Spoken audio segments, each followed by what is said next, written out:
Gulfstream jet crashed trying to land just minutes after taking off from an airport in the Dominican Republic.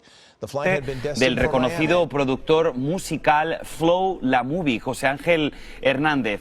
Precisamente él perdió la vida junto a familiares y colaboradores en un accidente aéreo terrible en República Dominicana. Miren las imágenes. Hey, what's up, y'all? This is Indigo Soul the Channeler coming back with another episode. So thank you for tuning in today. Hope you feeling good, feeling great. I know it's been a little minute since I've launched, but I am back in full effect. So a little bit about me. I am a gifted psychic medium with the abilities of clairvoyance, which is to receive visions or images, clairaudience, to receive audible messages, clairsentience, the sense of feeling, and claircognizance, the sense of knowing. I've had the privilege of communicating with well over 50 spirits, including celebrities such as King Von, Young Dolph, Chris Kelly of Criss Cross, Sharon Tate, Jenny Rivera, and Elizabeth Taylor. In today's segment, I'm going to talk about the former upcoming music producer and director Flow La Movie, who tragically passed away December 15th in 2021 in a tragic plane crash, which included his wife, Debbie Von Marie Jimenez, and their children, Yassiel and Jayden.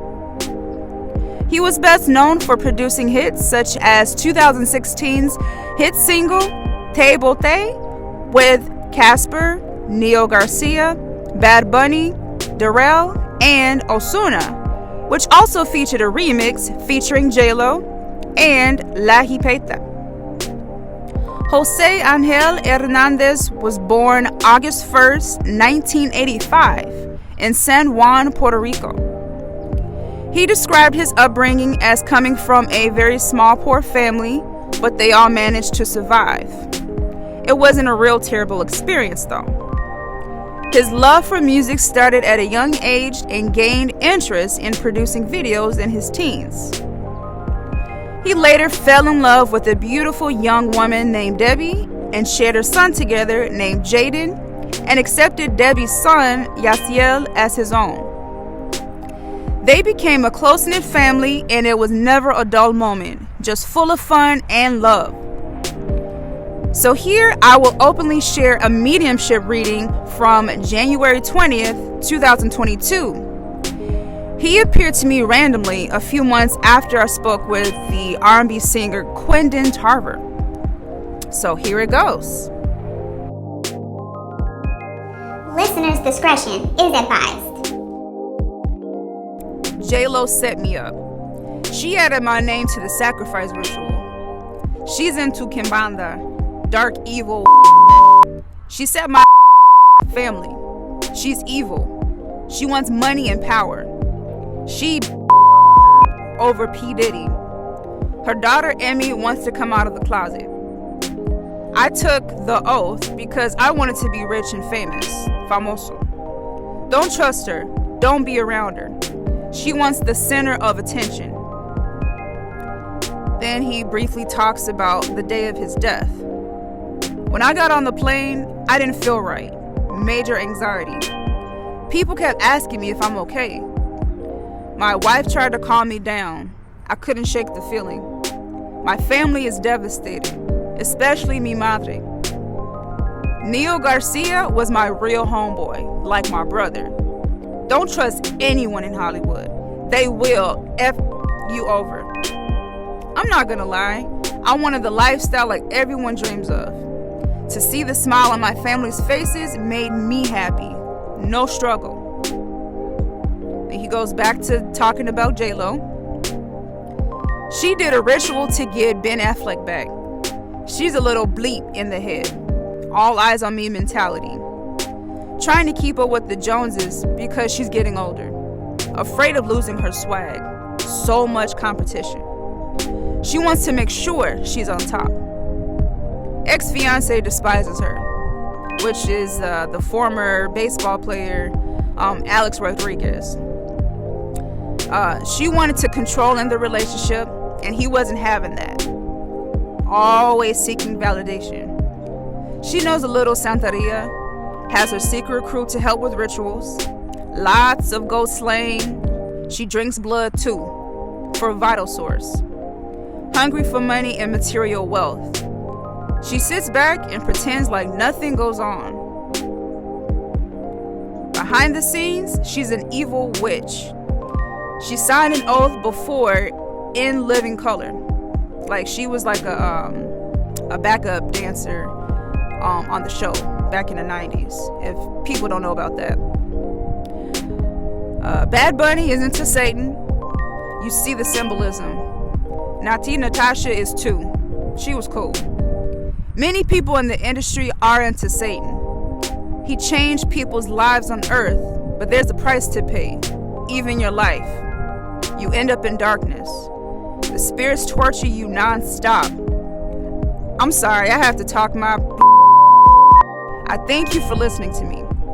Please tell my story of what happened to me. It was set up by J-Lo. I cannot lie to you about this. And he goes into saying his last note, J-Lo sucks musically.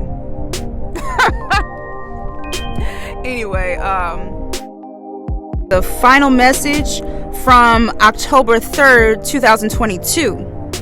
As stated, to my mother and real friends, I love and miss you all. I hope to see you all in heaven. I am now in a happier place with my loved ones.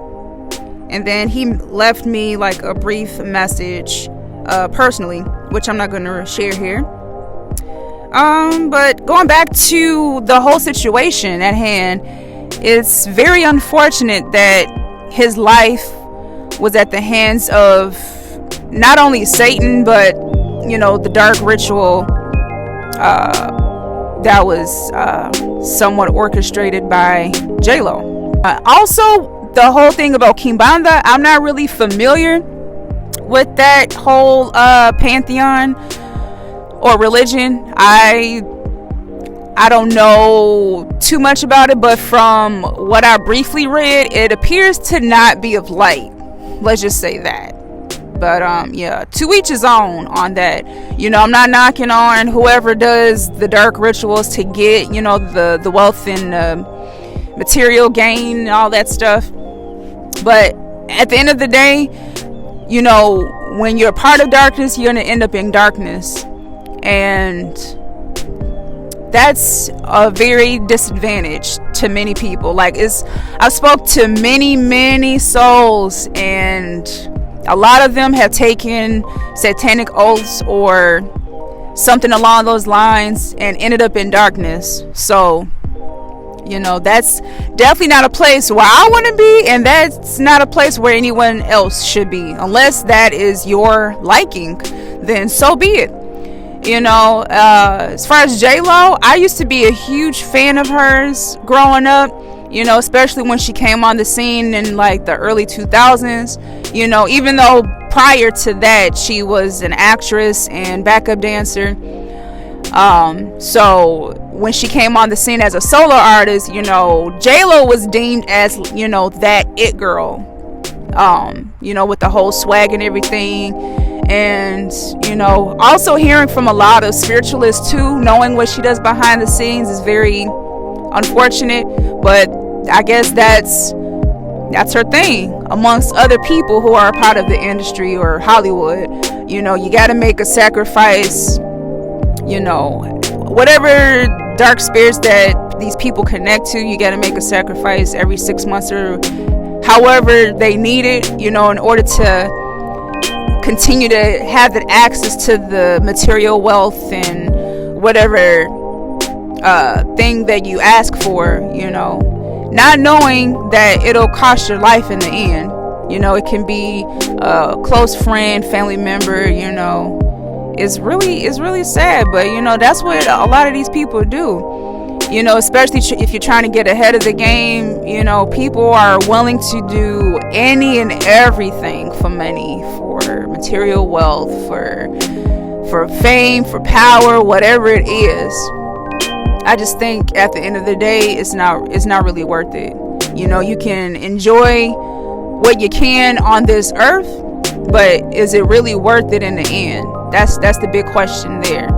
So, but you know, prayers to the families of Flo La Movie and whoever else was involved with the plane crash from December 2021. You know, prayers go out to y'all. Hope y'all get the healing that you need.